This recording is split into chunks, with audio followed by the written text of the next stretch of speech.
y por tu infinita misericordia. Que la sangre del Cordero, Señor, nos limpie de toda contaminación de carne y de espíritu. Y prepáranos, Señor, para la palabra. Sé tú en nosotros, nuestra mente, nuestro corazón, los oídos que han de escuchar, los labios que han de hablar. Y obra tú, Señor, tu perfecta voluntad. Prepáranos, Padre amado, para estar en aquel día, en esa reunión en los aires. Lo pedimos en el nombre de Jesucristo, tu Hijo amado. Amén. Y en nuestro texto, en el Evangelio de Juan, el capítulo 15, versículo de 1 al 9, dice así: Yo soy la vid verdadera y mi Padre es el labrador. Todo pámpano que en mí no lleva fruto le quitará, y todo aquel que lleva fruto le limpiará, para que lleve más fruto. Ya vosotros sois limpios por la palabra que os he hablado. Estad en mí y yo en vosotros. Como el pámpano no puede llevar fruto de sí mismo si no estuviera en la vid, así ni vosotros si no estuvierais en mí. Yo soy la vid, vosotros los pámpanos. El que está en mí y yo en él, éste lleva mucho fruto, porque separados de mí nada podéis hacer. El que en mí no permanece será echado afuera como mal pámpano y se secará, y lo cogen y los echan en el fuego. Si estuvierais en mí y mis palabras estuvieran en vosotros, pedid todo lo que quisierais, Dios será hecho. En esto he glorificado a mi Padre, en que llevéis mucho fruto y seáis así mis discípulos. Como el Padre me amó, también yo os he amado. Estad en mi amor. Dios bendiga su palabra. Pueden tomar sus asientos.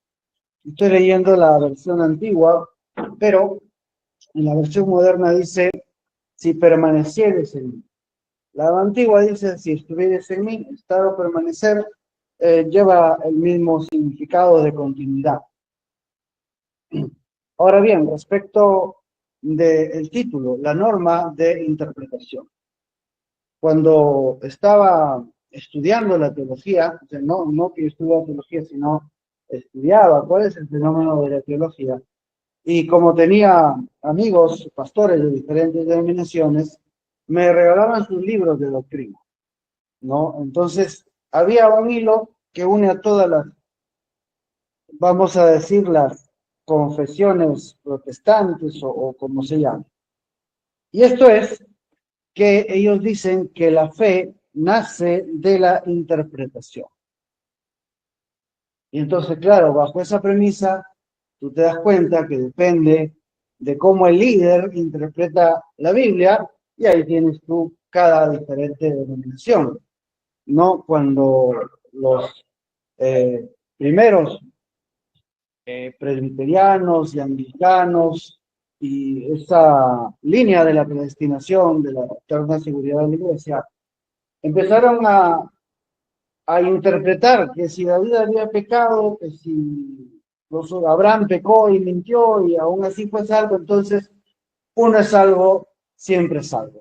Y ahí tienes predicadores que tienen sus 15 minutos para ir a fumar y tomar su whisky entre las campañas de evangelismo. Esto es verdad, sí, es cierto. Luego viene Arminio y dice: no, porque tenemos que vivir en santidad. Bueno, voy a vivirlo, pero Arminio fue mucho antes, y él dijo que si tú no tienes una conducta correcta, significa que no tienes salvación. Entonces tú puedes perder tu salvación y por lo tanto tienes que mantenerte en la conducta. Y entonces esas son normas de interpretación. Ahora, nosotros como creyentes hemos escuchado, hemos leído, quizás hemos estado antes, en otras del mensaje, en otras denominaciones, y siempre tenemos una, querramos o no, una norma de interpretación. Y esa norma de interpretación es la que va a filtrar todo lo que leamos y todo lo que escuchemos. Quizá incluso escuchemos algo completamente contrario, o la enseñanza vaya directamente en una dirección, pero por esa norma de interpretación tomamos una frase y luego volteamos todo el asunto hacia el otro lado. Y entonces hay mucho malentendimiento en el mensaje. Y nosotros tenemos que tener una norma de interpretación, es decir, cómo interpretamos las cosas. Y esta está en el versículo 7, perdón, No, en el 5. Juan 15:5. Esa es la forma en la cual nosotros tenemos que interpretar todo lo que diga el profeta, todo lo que diga el pastor y todo lo que leamos en la Biblia en este momento, en este tiempo preciso en el cual estamos en el desarrollo del mensaje hacia el arrebatamiento. Esto no es para interpretar la ley, esto no es para interpretar en el tiempo de David, esto no es para interpretar en el tiempo de las ciudades de Lutero o de Wesley, esto nos toca a nosotros. Esto es nuestra norma de interpretación, es este versículo. Yo soy la vid, vosotros los pámpanos. El que permanece en mí, o el que está en mí, y yo en él, esa relación de continuidad. Así como el Padre en el principio estuvo en el Hijo para poder crear todas las cosas, y luego el Padre también en el río Jordán entra en el Hijo para que sea Dios en él, reconciliando consigo el mundo. Igualmente, esa misma figura, Cristo, la unción, el Espíritu, tiene que estar en nosotros. Vosotros en mí, el que está en mí, el que permanece en mí, y yo en él. Esa es la norma por la cual debemos interpretar lo que viene. Porque separados de mí o sin mí, nada podéis hacer. Entonces, de ahora en adelante, hermano, mantenga presente eso. Porque si no, invariablemente vamos a gravitar hacia las obras de la ley. En el mensaje, si Dios está con nosotros, ¿dónde está su maravilla? El profeta decía, primero, ponga por obra la palabra y entonces usted verá las maravillas de Dios. Noé tuvo que construir el arca para poder ver las maravillas de Dios. Abraham tuvo que creer para poder ver las maravillas de Dios. Entonces lo está poniendo como un condicionante. Entonces, ¿qué hace la interpretación de la ley? ¿Qué hace la interpretación de los arminianos? ¿No ven?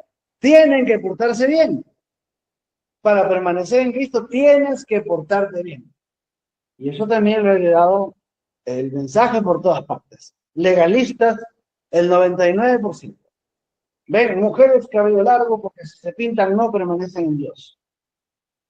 Y si los hombres tienen aretes y sacan, no están, tienen que primero, ¿entienden? ¿Ven? ¿Dónde está gravitando? ¿Dónde están interpretando? En el esfuerzo humano.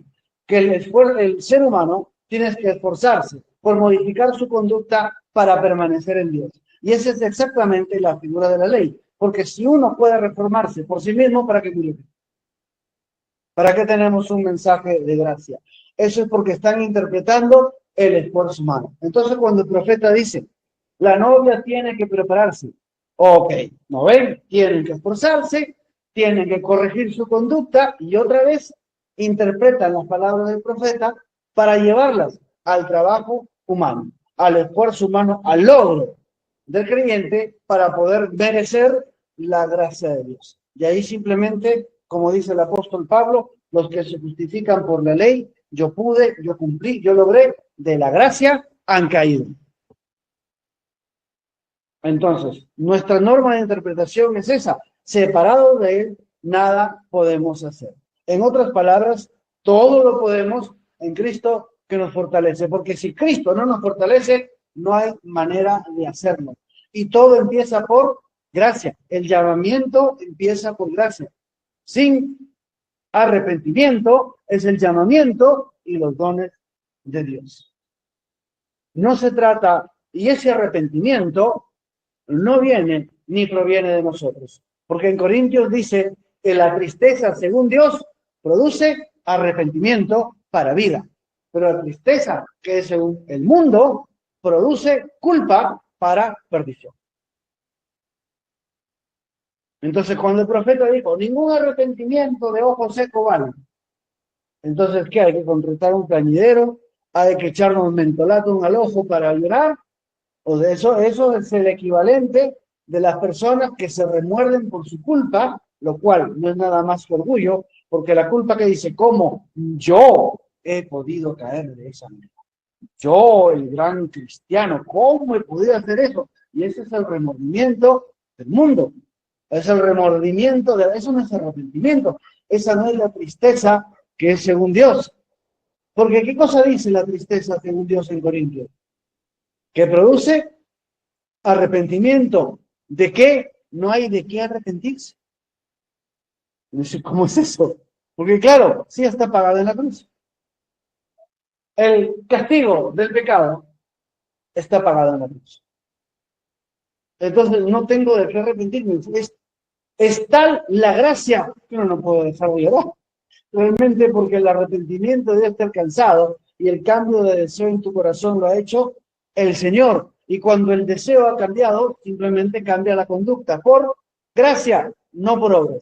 ¿Cómo puede cambiar la conducta? Porque Cristo está en nosotros. Y así como Dios estaba en Cristo reconciliando consigo mismo al mundo, Cristo en nosotros nos reconcilia con la ley del Espíritu de vida en Cristo Jesús. Perdón. Esa ley del Espíritu de vida es que la ley de Dios, o sea, el carácter santo de Dios está escrito en nosotros. Y hay un sacrificio de sangre por el cual no podemos pecar. Dios no puede ver el pecado, Dios mirará solamente la sangre y la sangre llamará al Espíritu y el Espíritu entonces llamará la conducta, tal como Ezequiel 36, 25 en adelante nos dice. Pondré en vosotros mi espíritu y yo Dios, yo Jehová, haré que ustedes caminen en mis mandamientos, cumplan mis ordenanzas y las pongan por obra. Poder de obediencia, por gracia del Espíritu. Entonces la norma, hermanos, la norma de interpretar todo lo que lean, todo lo que escuchen, es entender que es Dios en nosotros, Cristo en nosotros, la esperanza de gloria. Y el que, como dice en primera de Juan, el que tiene esta esperanza se purifica a sí mismo. Si Cristo en nosotros es la esperanza de gloria, ¿qué estamos esperando? El arrebatamiento. Entonces, ¿por qué vamos a enredarnos en las cosas del mundo? ¿Por qué quisiera un pastor ser político? ¿Por qué quisiera uno tener sus tesoros en la tierra? No digo que está mal la prosperidad. Estoy diciendo, ¿por qué tener el tesoro en la tierra? Si el tesoro debe ser Dios en el cielo y en el corazón. Entonces, la esperanza de la venida de Cristo, la esperanza del arrebatamiento, simplemente nos purifica y no deseamos ni anhelamos raíces en este mundo, porque somos peregrinos. Si Dios nos quiere bendecir y nos da la gracia de prosperarnos y darnos propiedades, bueno, perfecto, es Dios y es su gracia. Amén. Es Él tiene libertad de bendecirnos si es que le damos libertad. Porque los que aman la ley dicen, no, si no me lo merezco, no me bendigas. ¿Ven? Entonces, uno debe darle libertad al Señor para que Él haga lo mismo, para que Dios te bendiga de la forma que quiera. Cumple en mí, Señor, tu voluntad. Amén. ¿Y cuál es su voluntad? Que Él esté en nosotros. Que Él esté en nosotros. Separados de Él, nada podemos hacer. Entonces, cuando el profeta dice, usted debe orar por revelación más que ninguna otra cosa en el mundo. Una cita de las edades de la iglesia. Bien, ¿cómo voy a orar? Unido a Cristo. Usted tiene que leer la palabra porque la palabra es alimento. ¿Por qué? Porque Cristo en nosotros nos da hambre y sed de la palabra. Amén. Usted tiene que cambiar su conducta y portarse bien. ¿Cómo lo hago? ¿Cómo interpreto? Por esta norma. Él en mí, su palabra en mí hace cambiar mi conducta. De tal manera, entonces, ahora, hacia el otro lado, entonces, ¿cómo interpreto mi conducta? Amén. ¿Cómo interpreto mi conducta? Porque si la Biblia dice que me debo tratar de una manera, pero yo veo que me estoy portando de otra, conociendo este mensaje, ¿qué pasaría? Que el Espíritu Santo me está alertando, mira tu conducta, hay algo que te falta. Amén. No es esfuerzo, no es disciplina. ¿Qué me falta? Que Cristo esté en mí. Y hermanos, hay muchos engañados en el mensaje. Lamentablemente se van a los dos extremos. Nacidos de nuevo que piensan que no han nacido de nuevo. Y los que no han nacido de nuevo y están en un proceso de santificación o son legalistas, piensan que han nacido de nuevo. Pero a veces los hechos le están diciendo, te falta el Espíritu Santo. Los hechos le están diciendo, mira, no puedes cambiar, tantos años no puedes cambiar, necesitas rendirte al Espíritu. ¿Ven? Pero generalmente estas personas que hacen, escuchan mensajes basados en la interpretación de la ley. Tienen que cambiar, tienen que esforzarse, tienen que... Entonces, ese tienen que, ¿a dónde apunta? A las fuerzas del ser humano. Exactamente, directamente a Éxodo 19. Lo que Dios diga a nosotros. Con nuestro esfuerzo y nuestra grandeza cumpliremos la ley. ¿Qué significó eso? Esclavitud, desgracia, saqueos y todo lo que le pasó y le sigue pasando al pueblo de Israel hasta el día de hoy por haber escogido ese pacto. Cuando Dios nunca les habló de un pacto de ley. Les habló de una promesa y de poner la ley en sus corazones. Entonces nosotros no podemos, bajo ningún contexto, salirnos de esta norma, de esta regla de interpretación. Separado de mí, nada podéis hacer. Cualquier cosa que escuchen, cualquier cosa que se predique, cualquier cosa, cualquier indicación, cualquier cita del profeta que ustedes lean, tiene que ser filtrado por esta norma. Porque eso es lo que el profeta siempre ha dicho. Él siempre predicó gracia. Él siempre predicó que primero se recibe el Espíritu Santo y lleno del Espíritu Santo uno va y hace las obras que el Espíritu le guía en el poder del Espíritu Santo. Amén. Bueno, entonces ese es el fin del asunto. Ahora, ¿cómo es que permanecemos? En primer lugar, debemos vigilar el deseo. Eso va a ser un parámetro que me va a explicar a mí si estoy o no estoy en el Señor. Entonces tenemos Filipenses 2:13, que dice, Dios es el que en vosotros sobra el querer como el hacer. Entonces, ¿cómo puede Dios obrar en mí? Querer, digamos, hoy en la final del partido me voy al partido y no a la iglesia. O al final de la novela y no a la noche de oración. Cosas como esas indican dónde está mi deseo. Entonces, bien, si honestamente delante del Señor me doy cuenta que mi deseo está equivocado y Dios no puede estar provocando ese deseo, ¿qué necesito? Necesito regresar a Juan 15:5. Necesito estar unido a la vid. Necesito recibir de Él, porque separado de Él, yo no voy a poder cambiar mi deseo. Necesito rendir ese deseo.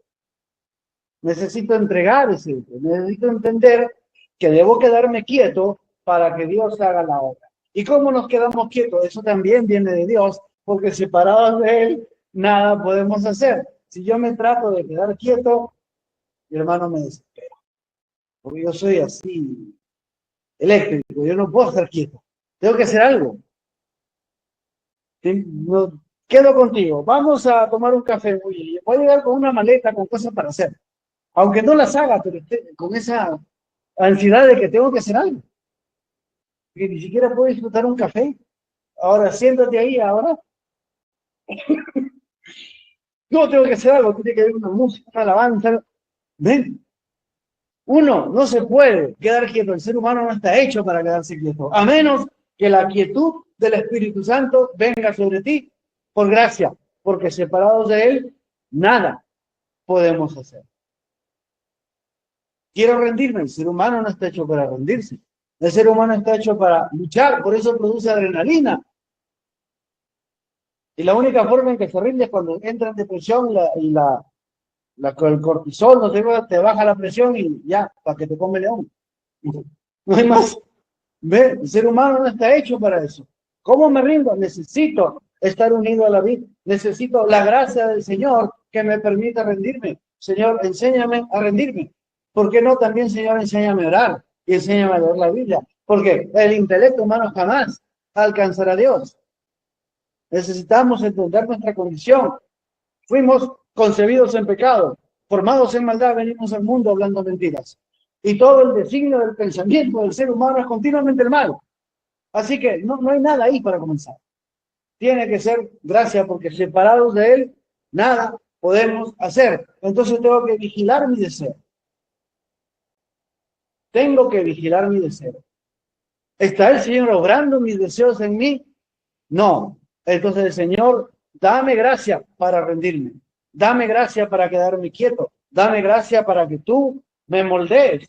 Porque somos no sé, es como una masa de arcilla con epilepsia. Eso somos nosotros. Nos quedamos quietos para que el alfarero, él está moldeando por acá y otra cosa está temblando por acá. Es un desorden entero el ser humano.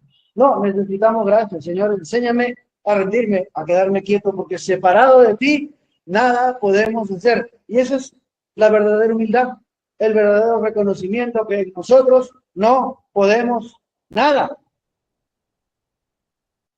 Entonces, hermanos, renunciemos ya a esas interpretaciones que hemos recibido antes, a esas interpretaciones de maldad que siempre nos han dicho: esfuérzate, sacrifícate, lucha, la vida cristiana es dura. ¿Has escuchado los sermones? La vida cristiana es dura. Bueno, la Biblia dice el camino del transgresor es duro. Entonces, si un cristiano se para a decir, hermano, la vida cristiana es dura, entonces un transgresor te está predicando, porque la Biblia así lo está calificando. El camino del transgresor es duro. ¿Ok? Entonces, cuando alguien te dice la vida es dura, ¿qué está haciendo? ¿Qué está testificando su boca? Que él es un transgresor. Será pastor, será lo que quiera, pero si para él la vida cristiana es dura, es un transgresor. Ahora, hay quienes quizá no se portan mal, pero son transgresores. ¿Transgresores a qué? A la fe. Transgresores a la fe.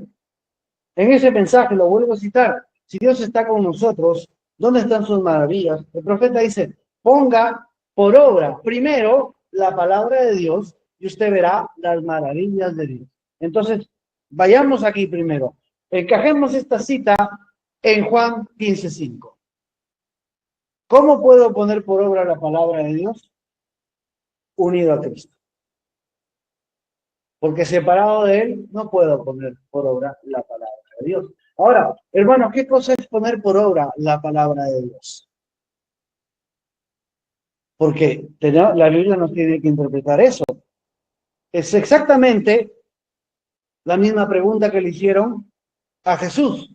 ¿Qué debemos hacer para poner por obra la palabra de Dios? ¿Y qué dijo Jesús? Que creáis en aquel que Él ha enviado. Y hoy el enviado es el mensaje. Es el Espíritu Santo vivificando el mensaje. Entonces, ¿qué tenemos que hacer para poner por obra la palabra de Dios? Creer lo que dice el mensaje. ¿Y qué nos dice el mensaje? ¿Qué nos dice la palabra de Dios para este tiempo? ¿Qué nos está diciendo? Él se hizo pecado para que nosotros seamos hechos justicia de Dios. ¿Ven? Hermanos, hay personas que cuando leen el versículo 3 de Juan 15 les da urticaria, les da alergia, les entran convulsiones. Dicen, ya vosotros sois limpios por la palabra que os he hablado. Dicen, no, me falta ayunar, me he orado, no lo pueden aceptar. Hermano, su corazón rechaza ese versículo que el hermano John predicó el viernes. ¿Qué cosa decía? Ya tus obras son agradables a Dios. No, dice el padre, no puede ser. Es que me falta ayudar, ¿me entiende? Inmediatamente lo filtran mediante su conducta y sus logros personales. Y obviamente, como su conducta carnal jamás les dará un logro espiritual, no pueden aceptar este versículo. Sino demasiado fácil. O sea, escuché la palabra, la he creído y ya soy limpio. Bueno, eso dice la palabra. No, es que, ¿ve? La interpretación. Gravitan inmediatamente a las obras de la ley y no pueden aceptar la palabra. Entonces, si tú quieres ver las maravillas de Dios, pon por obra la palabra. Cree lo que la Biblia dice de ti. Si la Biblia dice que tú eres la justicia de Dios, entonces, 2 Corintios 5:21, Él se hizo pecado para que nosotros seamos hechos justicia de Dios en Él. Bueno, empieza por creer eso. Empecemos por creer que somos la justicia de Dios. ¿Qué significa justicia? Que toda la ley está cumplida. Ya, hemos cumplido toda la ley. Entonces, ¿qué nos toca? Pues nos toca Deuteronomio 28, del 1 al 15. Purita de bendiciones. Pero otra vez empieza a salir la urticaria por ahí. No, me parece que eso es demasiado. ¿Cómo va a ser? ¿Qué está pasando ahí? Hay un conflicto de interpretaciones. Por eso el profeta decía, solo Dios interpreta su palabra. Y la palabra de Dios se interpreta cuando se cumple. Bueno, para que tú veas el cumplimiento de que tú eres la justicia de Dios, créelo. Créelo. ¿Cómo? Agradece, no por tu conducta, no por tus obras, no por tus errores, sino por el sacrificio de Jesucristo. Tú eres la justicia de Dios en él. Simplemente recíbelo, hermano. Y cuando te dirijas a Dios, dirígete bajo los términos de ese versículo, que tú eres la justicia de Dios en Cristo, y por lo tanto no hay nada que Dios te pueda negar. Y tú sabes que Dios te escucha. Y si Dios te escucha, ya tienes lo que has pedido. No, faltan ayunos, faltan vigilias, ¿cómo que ya solo por eso? ¿Me entiendes? Tienen que trabajar en oración, tienen que esforzarse. Ahí están las interpretaciones de la ley, las interpretaciones de la carne. Esas interpretaciones crucificaron a Jesucristo. Entonces acepta, empieza a poner por obra la palabra de Dios, que es aceptar lo que la Biblia dice de ti. Que si Dios te escucha, ya tienes tus pedidos. Empieza a creer que ya los tienes. Empecemos por creer lo que hemos sido hechos. ¿Qué nos ha hecho Dios? Creyentes. Y para el que cree todo es posible. No, no puede ser, dice la carta. La ley dice, no, ¿cómo así nomás? Tenemos que estudiar, sacar un título de teología, aprender muchos libros, conocer el mensaje, saber cuántas manchas tenía el caballo del profeta y de qué color era la punta de la cola de su perrito. ¿Alguien sabe? No, pero hay gente que sabe. Hay gente que lo sabe, hermano. Hay gente que sabe cada anécdota, cada cosa, pero eso no es. Eso está bien para tenerlo como historia, pero eso no es. Tiene que ser la interpretación de la palabra de la Biblia aplicada directamente a tu fe. Si tú sabes que Dios te escuchó, tú ya lo tienes. Si tú crees en Jesucristo, entonces todo te es posible. Si tú crees en Jesucristo, que Jesucristo es el Hijo de Dios, según 1 de Juan, capítulo 5, versículos 4 y 5, tú has vencido al mundo. Entonces, ¿dónde está tu preocupación? Rusia ya tiene un misil y va a atacar a Estados Unidos, y Estados Unidos se metió con China. Ahorita está y la gente anda en tensión. Si tu fe ha vencido al mundo, tu fe ha vencido al mundo, hermano. Empecemos por aceptar la palabra de Dios. ¿Y cómo lo voy a aceptar, pastor? Unido a Cristo. Señor, enséñame a aceptar tu palabra. Sé tú en mí aceptando la palabra, porque separado de ti, nada puedo hacer. Esa es la regla por la cual debemos interpretar nuestro acercamiento a Dios, nuestro acercamiento al mensaje, nuestro acercamiento al estado de nuestra vida delante de Dios, por la gracia de Dios en nosotros, actuando para su gloria. Entonces, se ponen a orar. Señor, ven, necesito tu presencia, ven. Ok. ¿Qué estamos clamando? Estamos en una absurda ignorancia. Él dijo, yo estoy contigo todos los días hasta el fin del mundo. Empecemos por creer eso, empecemos por interpretar la palabra conforme a esta norma. Él está con nosotros y nosotros estamos en él. ¿Cómo voy a pedirle que venga si ya vino? ¿Cómo puedo pedirle estar en su presencia si ya lo estoy? Empecemos por aceptar y creer eso. Entonces, cuando entramos a la oración, tenemos muchas cosas que considerar antes de orar. Que somos su justicia, que Él está con nosotros, que somos sido hechos creyentes, que nada es imposible, que todo lo que pidamos será hecho en Cristo Jesús. Y obviamente mis deseos no son deseos conforme el amor del mundo. Quiero ser un artista famoso, quiero ser, no sé, un Don Juan de telenovelas y ese tipo de cosas, o sea, esa fama del mundo. Eso está equivocado. Es completamente diferente lo que Jesucristo dijo, vuestra luz alumbre delante de los hombres. Esa es una posición, eso no es deseo de fama. Es como Daniel. Daniel fue colocado sobre todos los magos y caldeos. ¿Por qué? Porque él superó toda prueba por el poder del Espíritu Santo. Y Dios lo colocó encima de todo. Eso no es búsqueda de fama. Eso es completamente diferente. Porque eso es lo que Jesucristo dijo, vuestra luz alumbre delante de todos los hombres. Entonces Dios tiene un testimonio con ustedes. Simplemente déjenlo ser. Solo déjenlo ser. Simplemente aceptar la palabra. ¿Qué hago para aceptar? Me rindo a Cristo. ¿Qué hago para rendirme? Le pido que me enseñe a rendirme. Es más, le pido que Él me haga rendirme.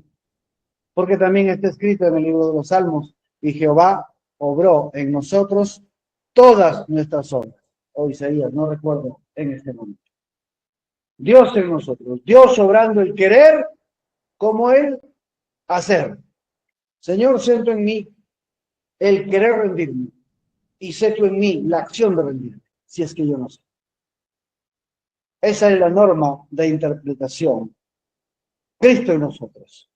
Si permaneces en mí, si yo permanezco en ti, porque separado de mí, nada podemos hacer. Y esa es la manera en la cual enfrentamos todo el mensaje. Todo lo que escuchen de ahora en adelante, pásenlo por su norma de interpretación. Porque eso es lo que nos corresponde y nos toca ahora de cara al arrebatamiento. Y ponga por obra la palabra, crea lo que la palabra dice de usted, según esto no. Porque cómo pudiera uno estar sentado en lugares celestiales juntamente con Cristo si Cristo no está en ti? No hay manera. ¿Cómo puede uno ser edificado en la estatura del varón perfecto si Cristo no está en ti? Es completamente la obra del Señor. Completamente la obra del Señor. Ahora cuando la Biblia dice, con toda diligencia, añadida a vuestra fe virtud, ¿de dónde saco la diligencia? ¿De dónde saco la acción de añadir virtud a mi fe? ¿Y de dónde saco virtud? Uno no la puede producir, ni siquiera producimos la fe. ¿Cómo lo hacemos? Unidos a Cristo. Solo unido a Cristo puedo ser diligente, enfocado, concentrado en lo que tengo que hacer. Solamente unido a Cristo, la virtud de Cristo puede venir. Y solamente unido a Cristo, la ciencia de la palabra puede venir a mí, porque Él es la palabra. Y si permanezco unido a la palabra y la palabra está en mí, entonces llevamos fruto, porque separados de Él, nada podemos hacer. Y entonces, queridos hermanos, ya para terminar, volvamos a leer. Yo soy la vid, versículo 5. Vosotros los pámpanos. El que está en mí y yo en él, o el que permanece en mí y yo en él, este lleva mucho fruto, porque separados de mí, nada podéis hacer. Ahora, ¿qué tal el 7? Interesante, dices, si estuvierais en mí, ¿cómo? Por el versículo 5. Y mis palabras estuvieran en vosotros. ¿Cómo puede ser eso? Porque Cristo está en nosotros. Porque Él lo hace, porque separados de Él no podemos permanecer en la palabra. Entonces, ¿qué viene? Pedid todo lo que quisierais. Todo lo que yo quiera, claro, según Filipenses 13. Dios soberano en vosotros, el querer como el hacer. No vamos a desear cosas del mundo. Y cualquier cosa que deseemos en el mundo será para darle gloria, como Daniel le dio gloria, como David le dio gloria. Amén. Como Pablo, que fue llevado frente al César para dar testimonio. Amén. será por eso, porque es un deseo que Dios tiene en sus planes, usarte de esa manera, hacerte la luz y ejemplo para aquellos que después serán juzgados por tu testimonio, hermano. Porque tú eres un testigo. Quizás no digas una sola palabra, pero tu vida testificará en aquel día. Que hubo gente que se pudo acercar a preguntarte, oye, ¿por qué eres así? ¿Por qué eres honesto? ¿Por qué eres tranquilo? ¿Por qué siempre estás alegre? ¿Por qué tienes paz? ¿Por qué no te preocupas? ¿Ok? Pero no. El vituperio de Cristo fue lo que recibiste. Se burlaban de ti. ¿Ok? Quizá Dios solamente te quiere como un faro en medio de su oscuridad para tener un testigo en el día del juicio. No lo sabemos. Lo que debemos hacer es siempre estar dispuestos a que Dios obre en nosotros el querer como el hacer por su buena voluntad. Siempre estar dispuestos a que la fe que Él puso en nosotros obre creyendo la palabra, creyendo lo que la Biblia dice acerca de nosotros.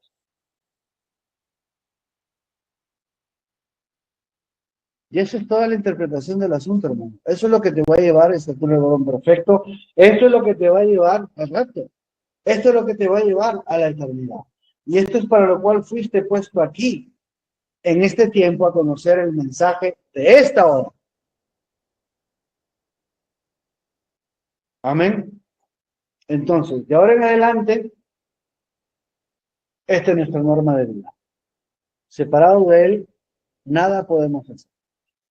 Que el Señor obre en nosotros el querer como el hacer, y nosotros pongamos por obra la palabra, que significa creer lo que la palabra dice acerca de nosotros. Y en base a estas tres cosas, nos relacionamos con Dios.